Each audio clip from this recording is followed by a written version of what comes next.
Welcome to the Inspired Evolution, and it is such a treat to be here today. I have with me Gautam Khetrapal. Gautam, how are you, brother? Oh man, with this initial explosion, now I'm much better than I was 10 seconds ago. Morning! Right, for those tuning in to Gautam for the first time, I am surprised that it is your first time tuning into him. There are a couple of TED Talks out there that are definitely worth checking out on some really deep topics, but I will do him the honors. He's the founder of Life Plugin, right? In its own right, amazing stuff. And he's an international speaker in the transformational education space. He's spoken on stages such as Mind Valley with me, UNESCO, TEDx, Startup Investor Summit. His recent TEDx talk got over 7 million views. At the very heart of everything he's creating lies the playful, adventurous, and passionate energy that he really brings to the table. He loves teaching. He loves comedy. He loves personal growth. Building tribes is something that he's got a knack for it, if I can just say so myself. His mission is to turn learning and education into something intrinsically motivating, and he's got a lifelong adventure to build a Disneyland of learning and education. I love the way he articulates that. Just this whole idea about basically, I think in a nutshell, I see you as a bit of a guinea pig. I see you bringing things that are, like personal development-y, and there's all this personal growth stuff that continuously comes our way. With Life Plugin, you go in, you implement a lot of these things in his own life, and then he calls this process life designing. His general philosophy is that life is important and we're meant to enjoy the short time that we have here. And he's dedicated to building a tribe of transformational enthusiasts around the world, facilitating powerful experiences and inspiring people to create truly exceptional lives for themselves. Sounds like an inspired evolution. Brother, it is such a treat to have you here. Oh man, thank you. Yeah, it's weird listening to the bio that has been partly written by you, partly written by your team, spoken in front of you. So thank you so much. I appreciate it. Some of that was written by me too. Oh yeah. Okay. You see, I can't even tell. Was it you? Was it Australia? Was it me? I'm flattered. I executed it flawlessly by the sounds of it. Yes. Yeah, it fits in perfectly. No, I really appreciate it, man. This is very beautiful. Thank you. It's amazing. And I think it's healthy to, just have that sometimes, reflected back to you in terms of all the work that we put out into the world. And I especially understand that, I really feel this kinship with, your ethos of service, and, we can be serving continuously. But there's also that, sometimes it's important to receive some energy back and just realize that, our service is being received. Yes, sir. So tell me, bro, let's go straight to the heart of it. Belonging. What a deep conversation to have. I could start, and just so for everyone tuning in, this is going to be a totally chop suey episode because Gautam and I know each other. So there will be some past experiences that we've interacted on that will probably bleed into this episode. But I'm really inspired to have him on. His recent TED talk about belonging really spoke to me. And he talks about the currency of belonging. Yes. So where do I, well, I'll start with this, right? So the first, I sort of grew up in this environment where, I grew up in India, like, middle class family in India, like every decent Indian boy. I studied engineering, and then, but growing up, I think the most powerful thing was I grew up in a community. It's not extremely affluent family. I'm come from a very humble family. And what that meant was like every single festival, every single opportunity for us to come together, and which is when you're in India with a million gods to celebrate. There's a festival or an occasion to get together every single month, like a big one. Yeah. Right? So my entire life, I grew up, having 30 family members over, my uncles, my aunts, my cousins. And I grew up in that environment. We'll come together. There's a lot of laughter and connections. And I grew up in that environment. And from a very early age, I learned as a default state that everybody has that. You take care of your own. These are the values that I grew up with. Like you take care of your own, you support your family, and you come together. This is the source of biggest joy, enjoyment. You help each other grow. You take care of them. And these, to this day, like my mom would call me and like remind me to wish birthdays to 35 of the relatives that I haven't spoken to in the last 10 years. The value of investing into relationships and taking care of them, it was so strong. And I believe now I reflect on it and it's like, okay, I had a happy childhood. And I think this is the environment that I grew up in. And then when I went to my university for uh, the first time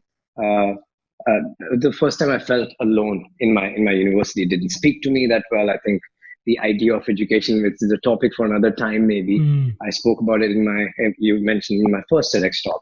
Uh, so I went there and I stumbled upon this organization while I was feeling lonely and not really connecting with my peers. I stumbled upon this organization called AIESEC. It's the world's largest youth-run organization that aims to develop youth leadership. And if any of your audience members are in the university, and if they want a short solution to absolutely change their life, that's the organization that they should go for. And if anyone has their kids in the university, that's the organization they should send their kids to. It's Amazing. absolutely changed my life. And some of the most incredible people, even in the personal growth industry, have some connections with that organization or have been alumni of that organization, like Vishen Right. Lakhiani himself, right? So I joined that, and that completely changed my life. It was the first place in my entire life, like literally, that I truly felt that I belonged since I left my home. Right? That's the place I felt that that's my home, and that's the kind of feeling I've been seeking all the time, recreating. And I moved along the journey. I moved from India to a few cities in India to the Philippines, and then to Malaysia, to now I live in Paris, and I'm moving to Barcelona next year.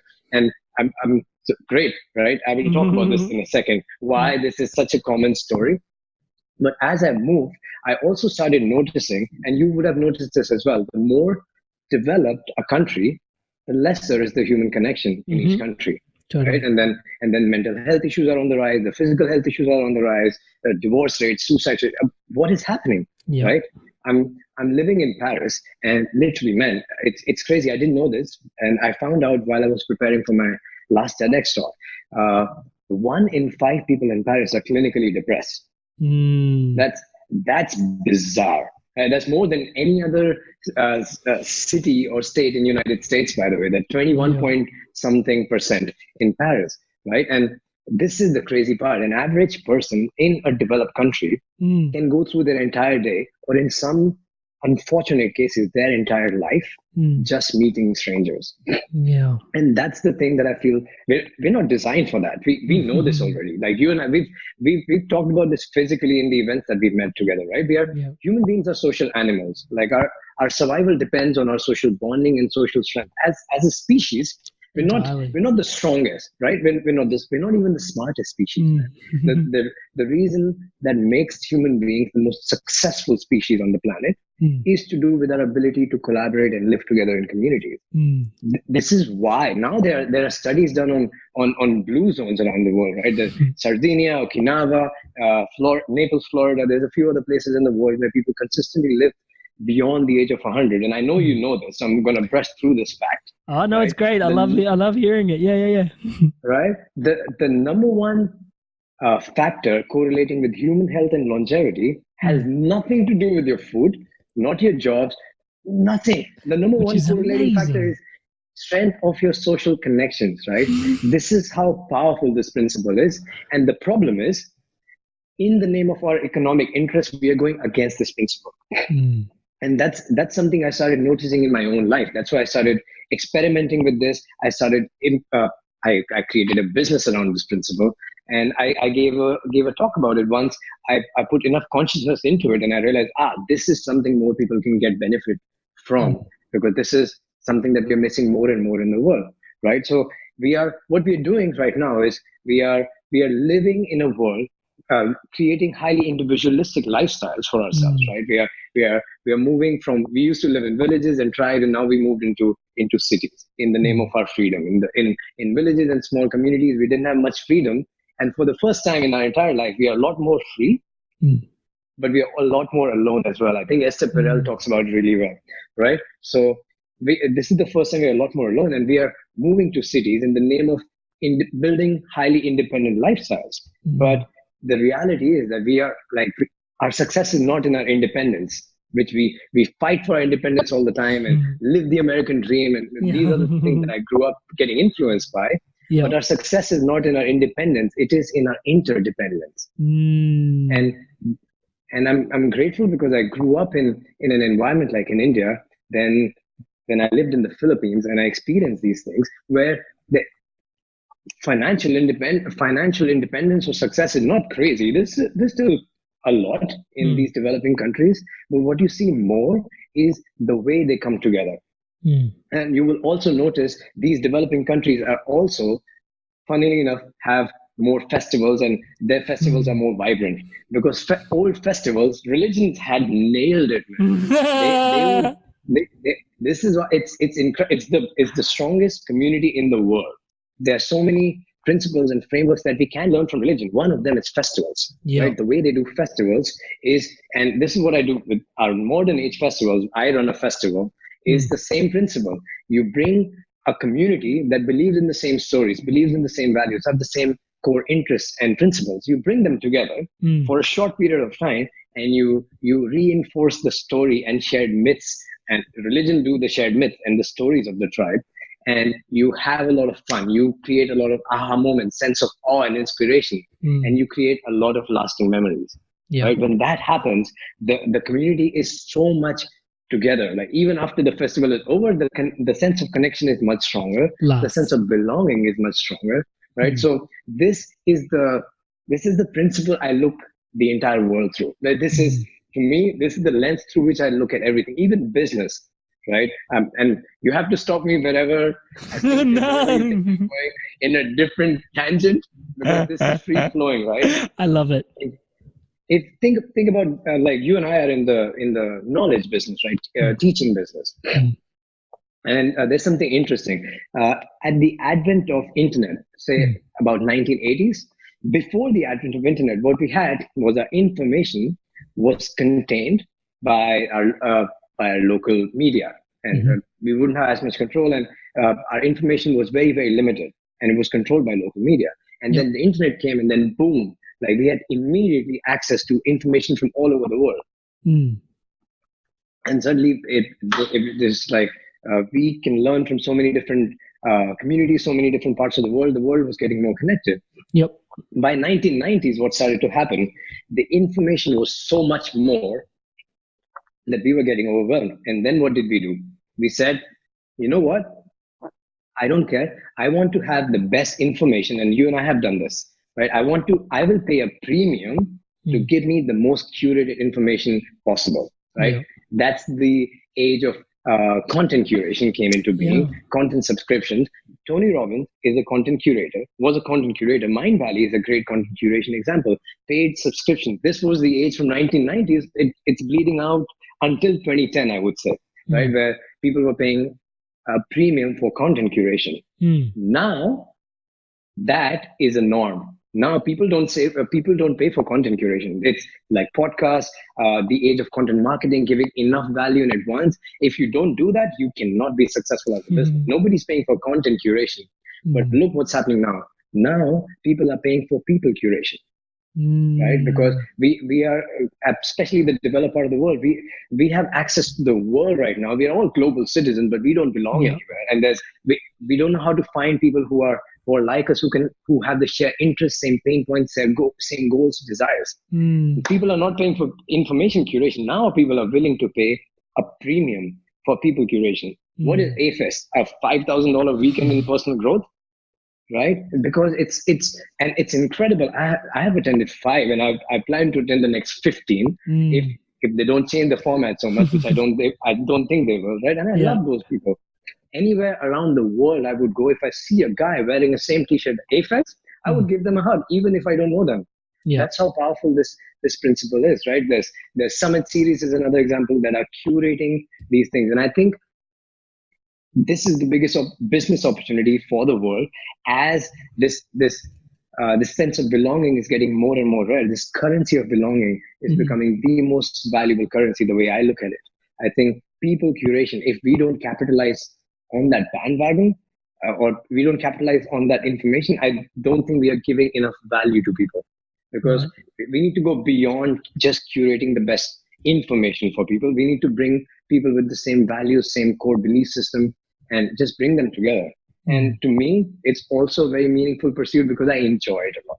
Because when these kind of people come together, you're smiling right now, thinking about, if I tell you AFS parties, I don't need to say anything else. It's so incredible. Like Mind Valley University experiences, these are the experiences that you and I have shared together, right?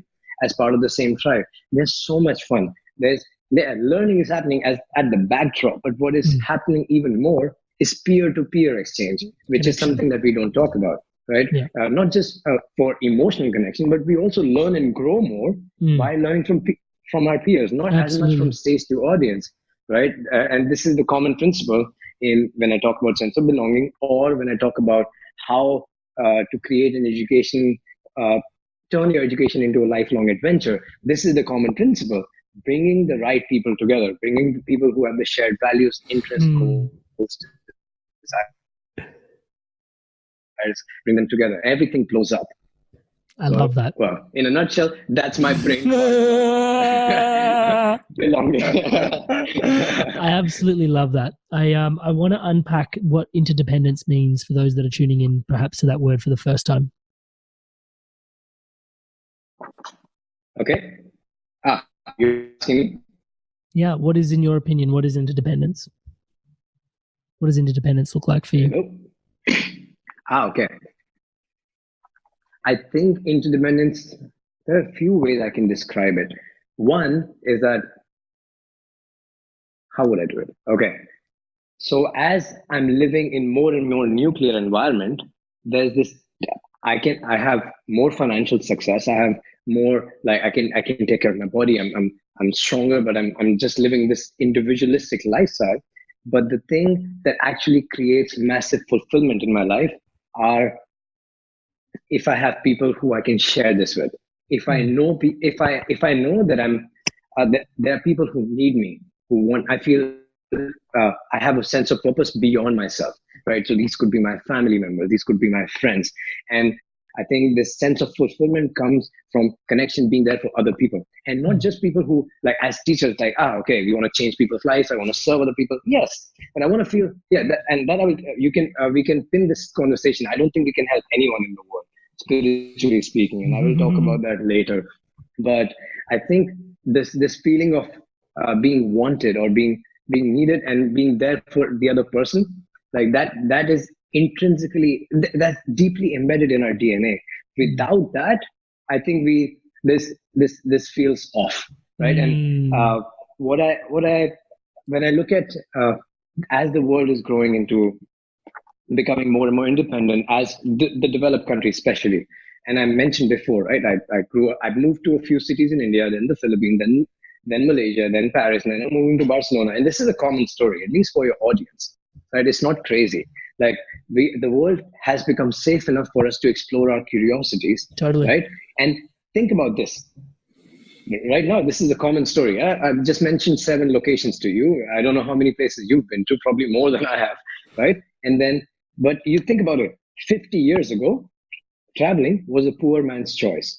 You go back 200 years ago, it was considered dangerous in almost all parts of the world. And that's how we lived for millions of years up until 200 years ago. Right? This is the first time we're all letting go of our geographical anchors. This is great. But the side effect of that is that my family, my parents, my dad, my mom, they have friends from their childhood. 60. They have friends from their childhood. Yeah. Right? I grew up and I thought, my friends from school, these will be my best friends for life. And then suddenly I moved to a different city. My university people, these will be my best friends for life. And then suddenly I moved from there to Philippines. I said, these will be my best friends for life. And then the idea and the definition of best friends also changed, like, or close friends also changed. And it started becoming more and more diluted. Yeah. Right? And and now I'm in Malaysia, and in Malaysia I had such deep connections, and this time I was aware that this is already happening, and I'm losing connections with a lot of people. And if I want to build a lifestyle where we're living in this new world, and I know for me personally, friendships have saved my life, literally, hands down. Like, so I'm a fanboy of this. I will talk about it all the time. This is why I do the business a certain way that I do. Right? Friendship is the core value to me, not tribes, not communities. Like the number one KPI for the membership model that we're building is all our business efforts are going towards every single person in the community. That's the eventual goal. They should have their best friend in the community. And that's what I'm building. And it sounds impossible because the kind of standards that I have for what a best friend means. Most people I know right now, they don't know what a best friend is. Like, best friend means just one, like the one you'll take a bullet for, right? And this is getting more and more diluted. So I'm trying to solve this problem for myself. And I'm at a privileged situation where I can create a business around it. So I can solve it for other people and make money around it by doing the things I really enjoy doing, right? So to me, the interdependence principle is so very, very powerful. And that means that having people that you want to take care of, you're intrinsically motivated to take care of, and not just teach them, but also also grow with them, because it's not a one-way street. It's a two-way exchange, right? And if I have a close group of like 5 to 10 people, and I have them, I have these people in my head. I know their names, right? And these are the people. Midterm, what I'm doing, I want to live in a place where we can create a community so that our kids can grow together. So it's a 5-year project, which is when my kids are coming together, right? And right, so it's like I want my kids to grow up not in an environment where just the parents are making them grow, but it's like a small village that is making them grow, and not just my kids, like Vadim's kids, right? Ronan's kids. These are my friends, right? And then we're all growing our kids together. We are teaching each other. Like all the kids are like, we're all their family. We are their uncles and aunts, and that's a meaningful experience to have. And if you want to take it a notch higher, look at what the founder of Summit Series is doing. His name is Elliot Bisnow, one of the founders, and they just bought, like, Summit Series, right? Yep. So now, I think 4 years ago, 6 years ago, they bought a mountain. They just bought a whole mountain. And he's building a community of socially conscious beings. And they're just selling out properties to people who are deeply socially conscious, not living in isolation, but living in close proximity of each other so they can have deeper connections. And the kind of people who have properties are Elon Musk, Richard Branson, co-founder of PayPal, Hollywood celebrities, and a bunch of people mostly from their tribe, right? So that's a great utopian vision, and it's one of the things. It's one of the directions I want to take my business towards and take my life towards, because that makes everything else that I will be doing more fulfilling, more rewarding. So interdependence is like having my close friends, growing myself, my family, my every aspect of my life with a bunch of people that I feel I'm responsible for their growth, and I can for certain tell for sure that they are responsible for mine.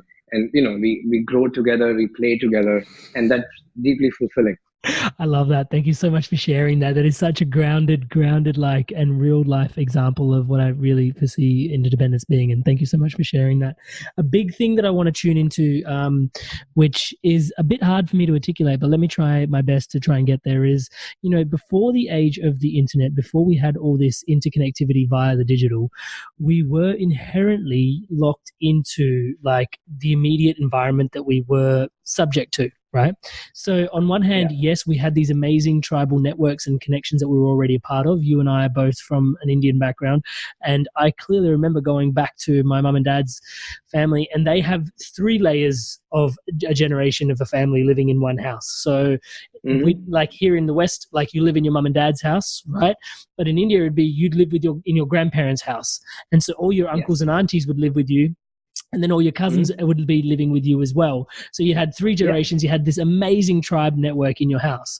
Now, one thing that I totally believe in the strength and the power of that. Like for me, connection is my highest value. For you, it's friendship. So I totally get why we bond so hard.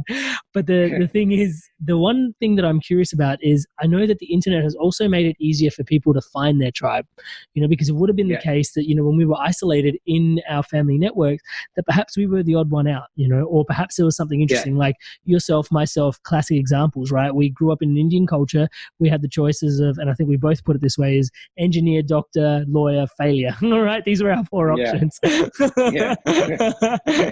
And both you and I went for like the easiest hard option, which was engineer. Well, that's the only, I don't know what else is there in the world. Well, you can help people connect and Screw that. What do you mean? But yeah, so what do you think about, like, on one hand, like, this digital world is in some way increasing the amount of disconnection that we experience, but in another hand, it is also helping us find our tribe.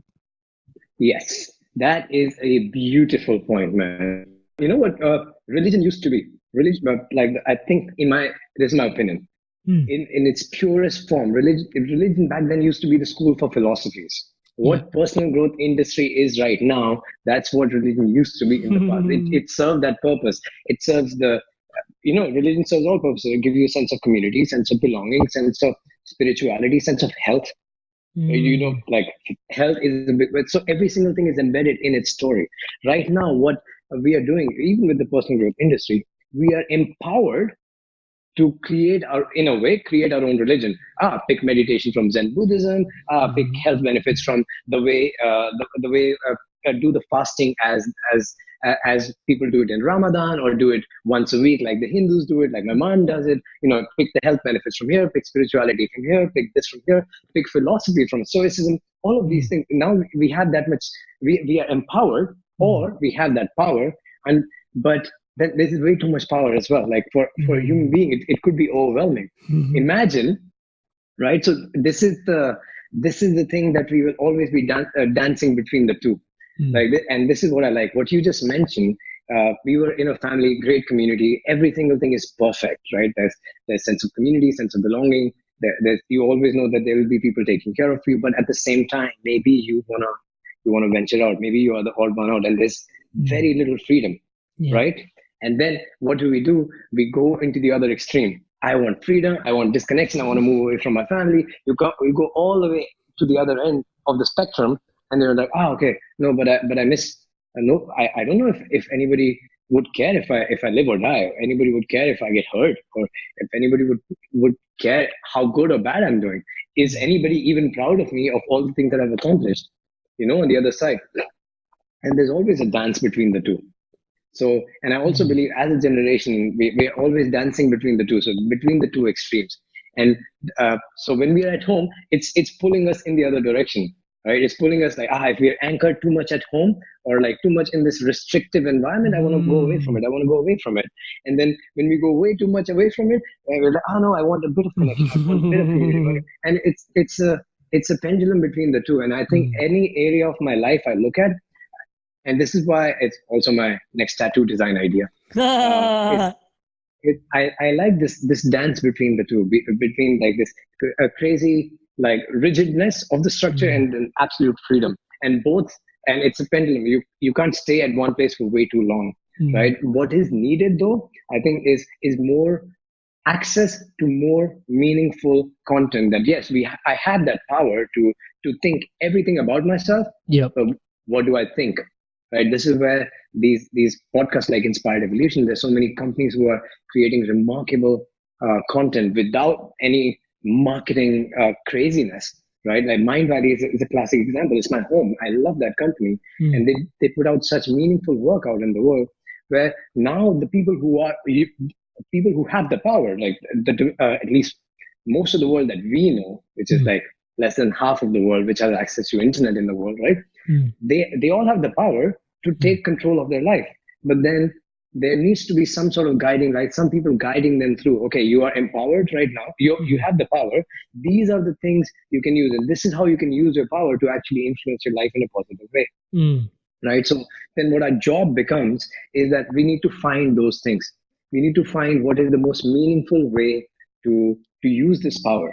Because this power is crazy, man. This is basically the power of the brain right now. Suddenly, it's an empty slate, and then we all know that there's crazy companies like Philip Morris, for example. They are right now planning through marketing and advertising how to get your grandchildren to smoke cigarettes. Right now, that's what they're discussing in the marketing meeting, right? And if they get to people first, same with Coca-Cola, same with other companies. I don't think there's somebody evil there, right? But the road it's to just their bottom line is their agenda, paid by good intentions. Paid by good intention. I love this quote, right? So what our job is, yes, you said finding your tribe has never been easier. I agree. Finding your tribe has never been easier with the access to the internet. It has also never been most as important as it is right now, because we are on the other end of the spectrum, especially in the world that you and I live in right now. Like, if we are living in a developed world, this is the most important thing that we can focus on. And if you're running a business, this is the greatest opportunity, right? This is the biggest opportunity. If you provide a platform that allows meaningful connection between people who share the same interest, game over. You're the winner in that industry, like, hands down, because this is the new trend. Like, what we had with content subscriptions and content curation 20 years ago, now we have with people curation. Whoever plays this game is a win-win. You create that, yes, people would give you money because you're adding so much value to people's lives. Yeah, a quote that's really resonating for me is, in the past it used to be knowledge is power, and now, over time it's become discernment of knowledge has become power, as it's become more and more challenging to actually discern what is, actually going to resonate for you. So in and around this, you talk about how it's really important to bring people together and how there is so much potential in people curation. Is that basically the philosophy behind Deep Immersions that, like your Life Plugin Summit, there's all this work around Deep Immersions. Tell us more about Deep Immersions and what that means to you. Okay, so basically, deep immersion is the term that I coined when I was designing this education philosophy. That's the TEDx talk that you mentioned, by the way. So when I was preparing that side story, when I was preparing for that, that was my first TEDx talk. I had no idea. Like, I was doing some work here and there, but like my video with the highest number of views ever on the internet was 4,000. And then I put out this TEDx talk, and I didn't even want to share it because long story, didn't want to share it. And then I shared it with Vishen, and Vishen said, dude, this is amazing. I want to share it on Mind Valley channel. And then what happened was, my previous talk ever was like 4,000 views, and this TEDx talk came out and it got 7 million views. There is nothing in between. and the message resonated really, really well, and I'm really grateful for that, right? And this principle of deep immersions was shared in that TEDx talk, which is basically, I believe there's 3 pillars of education which have never changed, but they've always evolved with the tools and technologies and access to different platforms that we have available today. First one is, the first principle is self-education. These are your books, podcasts, courses, everything that you learn in your own time, right? This is part of your self-education. The second part is your tribe. I think we talked a lot about it so far, like being surrounded by people who have the same values, goals, desires, aspirations, pain points, all of that, right? Where you feel connected to. And the last part is that, so there's self-education, there's your tribes, and the final part is your deep immersions. Now, deep immersions are places, are events, short-term events, where your tribe comes together with who have the same interest. Your tribe comes together for a very short period of time and dive deep into a shared area of interest. For example, for Life Plugin area of interest would be personal transformation. What that does is that in that 2 to 3 day festival, what you do is it creates a lot of aha moments. Okay, new shift of paradigms, right? A lot of you stir some emotions. So there's like, there's a space when you're surrounded by people that are like you. It creates an environment where you can also go way deeper within and also be more vulnerable. It's much easier, right? If you engineer that environment really well. So you stir some emotions, you have a lot of fun, and you create a lot of lasting memories. That happens in like 2 to 3 days, right? And these are these are all your summits, not just Life Plugin Summit, like all the tribe-oriented events like Life Plugin Summit, AFES, Mind Valley U, Summit Series, right? And religion festivals, which I mentioned before, was the oldest example of that, right? So these are what deep immersions do. They're short-term experiences, massive sense of awe, inspiration, aha moments, emotional connection, and you reinforce the connection with the tribe. But here's what's interesting. So I mentioned self-education, your tribe, and deep immersions, right? When we come back from, let's say you and I attended an event, and we attended that event and we had some aha moments. Shit, this is something new I want to learn. This is something new I want to study. This is a new course I want to take. We have these aha moments. And when we come back home, we add it back to our self-education. We start taking those courses, start buying those books, start listening to new podcasts, right? So your deep immersions lead back into your self-education. Your self-education defines what your tribes will be. Your tribes lead you to deep immersion, and that becomes like the wheel of modern education. One feeds into the other, and you can start anywhere. Start with your self-education, or find the tribes that are related to those educational aspects that you're interested in, or join physical immersions. If done right, they are super powerful, right? Yeah. So this is what deep immersion is, and this philosophy of these three pillars. This is something I wanted to implement into a business format. So what we do in Life Plugin Summit, or Life Plugin as an ecosystem, is that we are focusing on these three aspects of self-education, or curating the tribe. I think the biggest team, we have a team of 15 people in the company right now, including volunteers, part-time employees and stuff. And the biggest chunk, I think I would say safely 70% of it is dedicated towards people curation. We are like handpicking people, reaching out to people one-to-one who we feel could fit in the vibe of the event that we're putting together. Amazing. Right? So bringing the right kind of people together, and then learning the art of constantly up-leveling our deep immersive experiences. Right? So that's the philosophy I'm trying to implement in the business Life Plugin. Cool, man. I love that. And I also love the fact that, you've delivered a TED Talk, and one of the key things that came out of it was the biggest roadblock, or biggest, I'm paraphrasing, so I'm butchering some of it, so pardon me for lacking this finesse that you do, is that, there's one of the biggest obstacles to my learning is my education, right? Yeah. Yeah. I love that. I love that quote. Yeah. But I'd love to unpack that a little bit more. Is it big? Like, does that come from? Tell me the background to that a little bit more. In terms of, is that because of you sharing the same sort of troubles that I have had in terms of being indoctrinated into a whole life as an engineer? Going all the way through modern education to becoming an engineer, and then realizing actually my service is more about communication and connection and stuff like that. Is that where that's coming from, or is it? This is an Einstein quote, by the way, so it's coming from Einstein. I love that. No, the thing is, I used to think that it's my problem, or I suffered through it. I think along this journey, and especially from this talk, and I've been invited to share this message around the world, and I realized, like, this is not like me or you or just a few Indians or like few people growing up in developing countries, or people in developed countries don't face that. It's just the system that we haven't upgraded since more than 100 years ago. Yep. And it was designed, sorry, it was designed to, our education system, the standardized education system was designed in the standardized age of, in the age of standardization, in the industrial age. And we have to look at the purpose of education, right?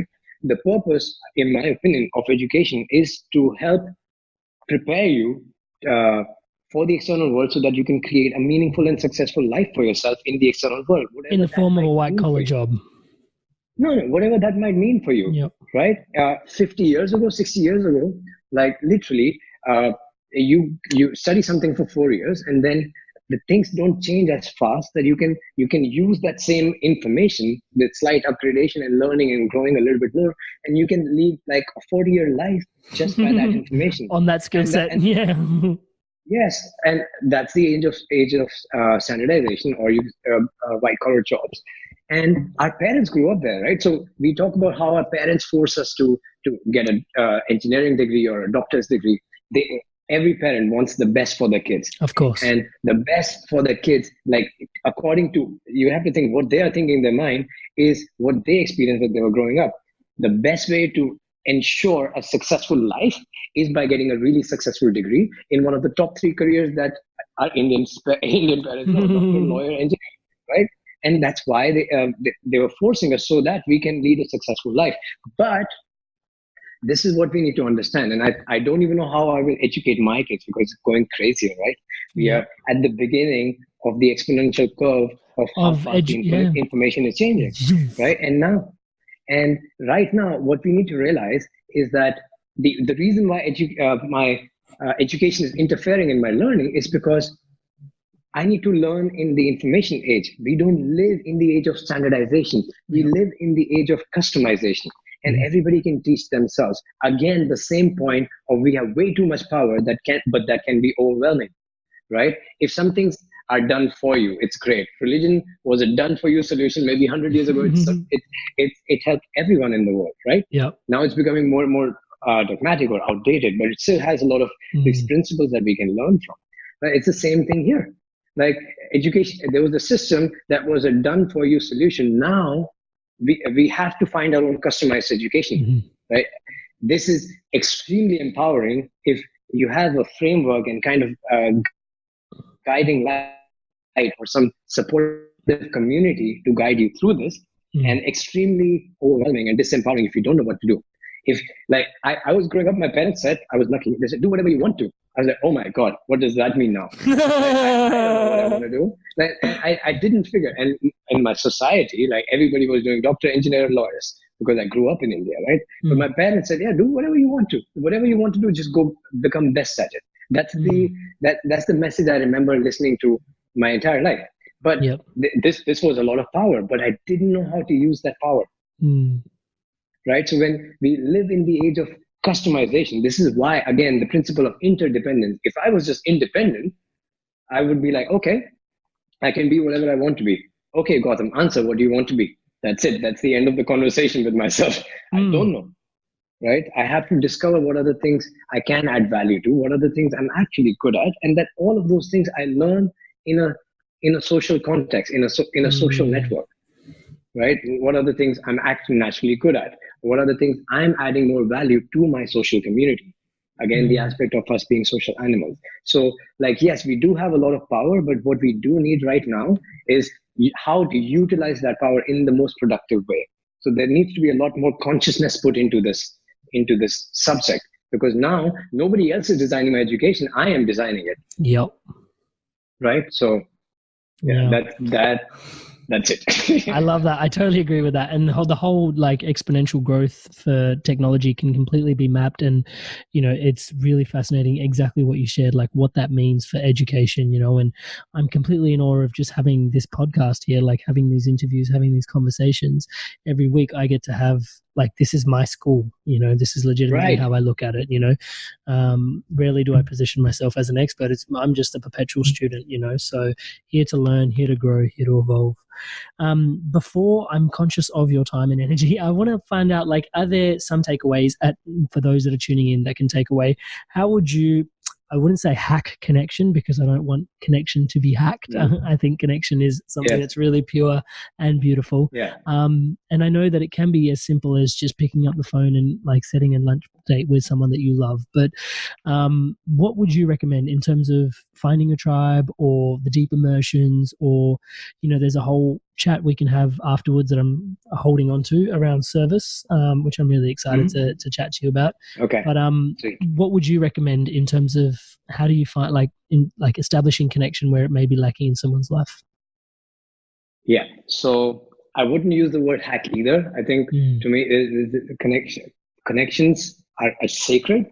But I would start, and this is where I think I got lucky. So I would, if I would look back in my own, like, what are the unconsciously taken steps from my past, which may be of some value. The first one is literally look around. Anything that you're studying that is empowering you, especially in the personal growth space, that's the easiest one right now.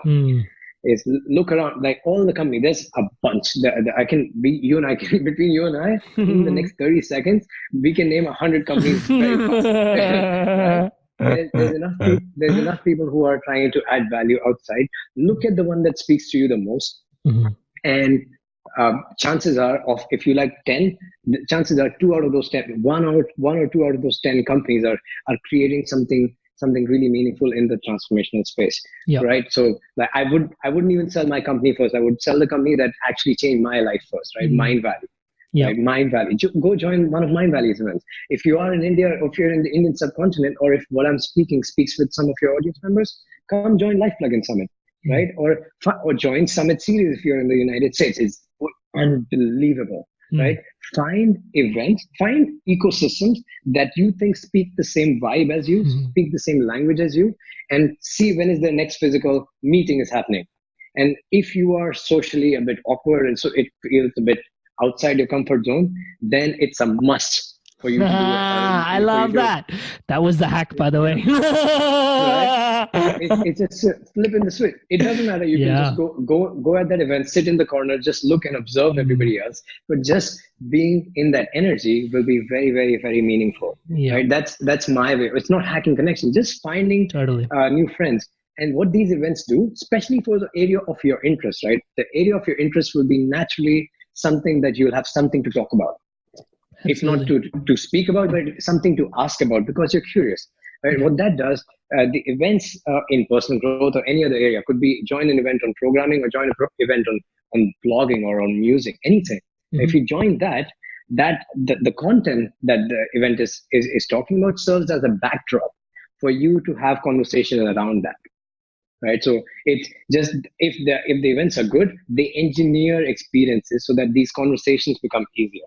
They engineer experiences so that this social inhibition you can break through easily. Right, so good events do it exceptionally well. So you don't have to think about it. Right, so that's where I would start. Right, or join local meetups in your own city. There's companies like Internation. There's companies like Couchsurfers, and there's many companies that bring international communities together who just want to hang out, talk about something of shared interest. And there's many companies like that. So join one of those random meetups and start. Like this is where I would start. This is how I stumbled upon it. And if I have to look back and recommend this to someone, I would say, yes, find your tribe. How do you do it? By simple Google search. Awesome. That kind of leans into my next question. I'm afraid they might bleed into each other completely, but what would you recommend in terms of staying like up to date with your own personal education? Well, that's very unique to everyone because each person's personal education is very, very unique, right? So, like whatever, like for me, tell us what it looks like for you then. Yeah, awesome. Yeah, so I follow a few podcasts, and I follow a few in every month I would read at least 2 books.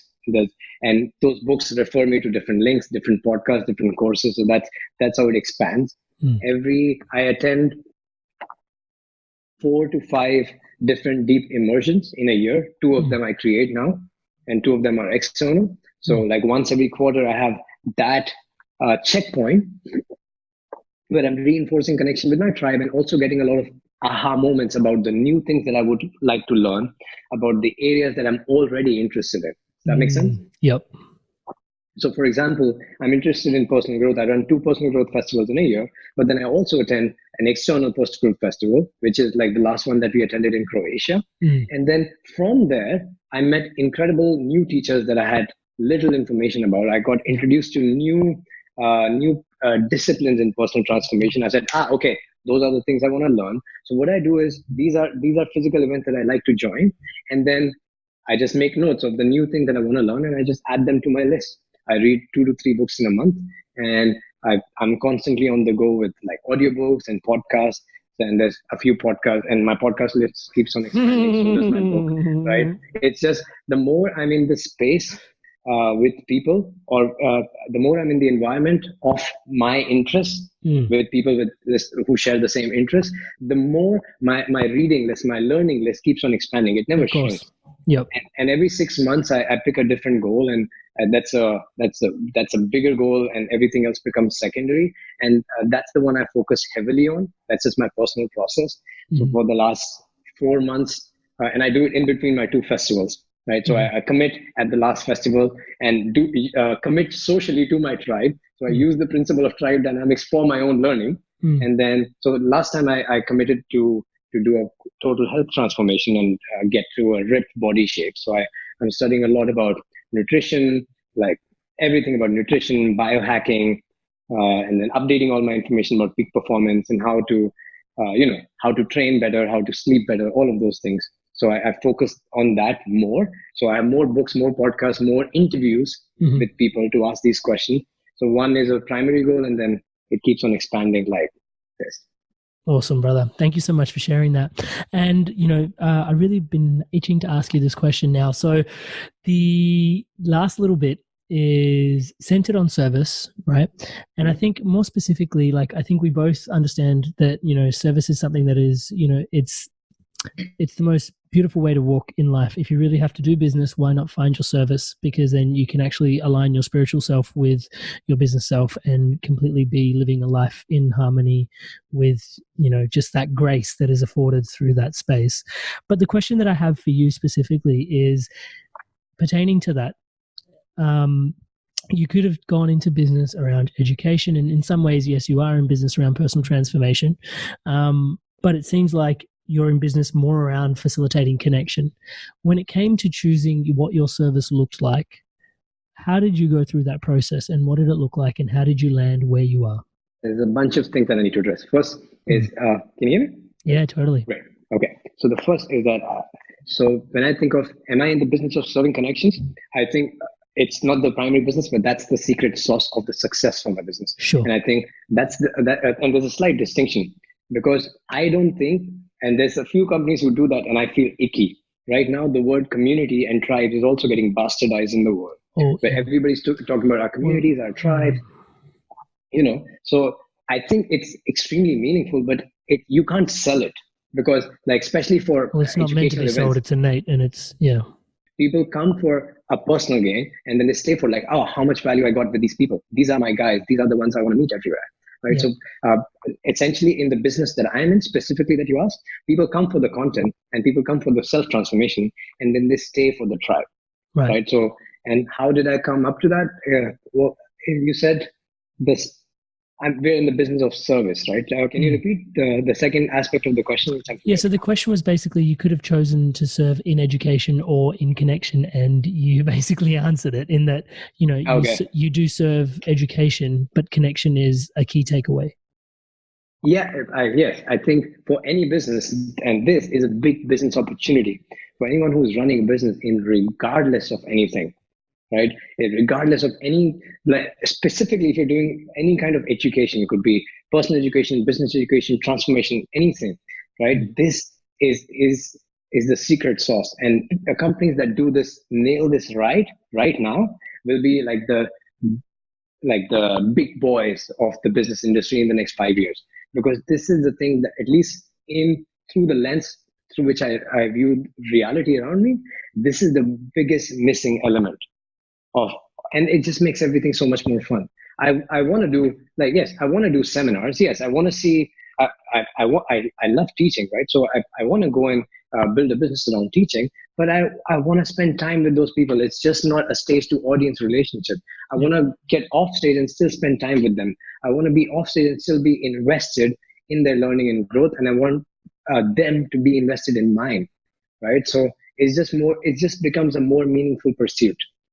And so this way, I've also noticed you end up creating more leaders and more friends in your community just by accident, because you're personally invested in not just it's not a one-to-many relationship. It's many-to-many relationship. Everybody's pushing everybody else to grow, and one person who studied an aspect a bit more is just the guy who's teaching this on stage, but he can learn from all the other people in the room, right? So that's the principle I enjoy. I think it's super useful for any business that is starting right now, to build a real, a true community, and not use the word community just for the sake of it online. Yeah. Really appreciate you helping us unpack what it is that you see for Life Plugin Summit, and really what drove the intentions of bringing all that together. I think that's really powerful for people that want to create something in their life that is similar, that is based on education and connection. So for those that want to tune into Gautam more, and again and again and again and then again, there's plenty of YouTube content that you can tune into. There's TED Talks. What is the best place that, if I wanted to reach out to you, that we could reach out to you?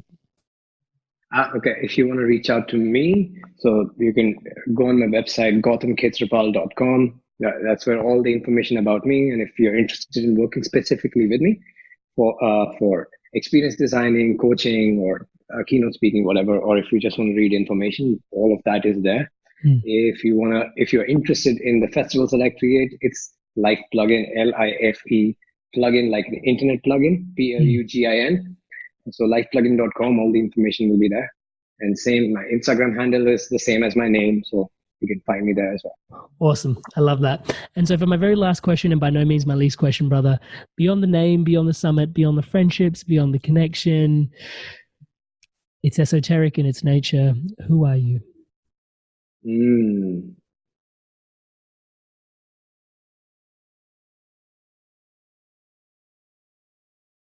Okay. So can you hear me? Yes. Yeah. Good. Every single thing that happens in my life, every single thing I'm doing in my life is purely an expression of gratitude to the universe. That's what it is. Thank you for sharing, bro. It has been such a pleasure to have you on here today. And I just want to thank you for your time and energy today, but not just today. Also, all the work you've put in on yourself and all the, I know, like setting up your own businesses, creating your own, like ventures, stepping up, showing up in the world, sharing yourself so openly has its challenges. I just want to thank you and acknowledge you for all of the work that you've put into yourself, and just wishing you all the best for the future too, brother. Thank you so much, man. It's such a pleasure to have this conversation with you as well. We've spoken so many times at so many different events that we've met at. I think this was, I heard about your podcast and how amazing work that you've been putting out. So it's an honor for me to share this conversation with you as well. So thank you for having me. Big love, bro. Thank you guys so much for tuning in to the Love of the Inspired Evolution and sharing the Love of the Inspired Evolution. If you feel like this content has supported you or may support anyone else that you know may resonate with the content of it, please share away and share the love around. Thank you guys so much. And to stay up to date on whatever's coming out with the Inspired Evolution, please subscribe. There's all these links in the bio for you to tune into the episodes and all these different platforms, just so the message can get to you and your loved ones. Thank you so much for all your love and support. Stay inspired to evolve.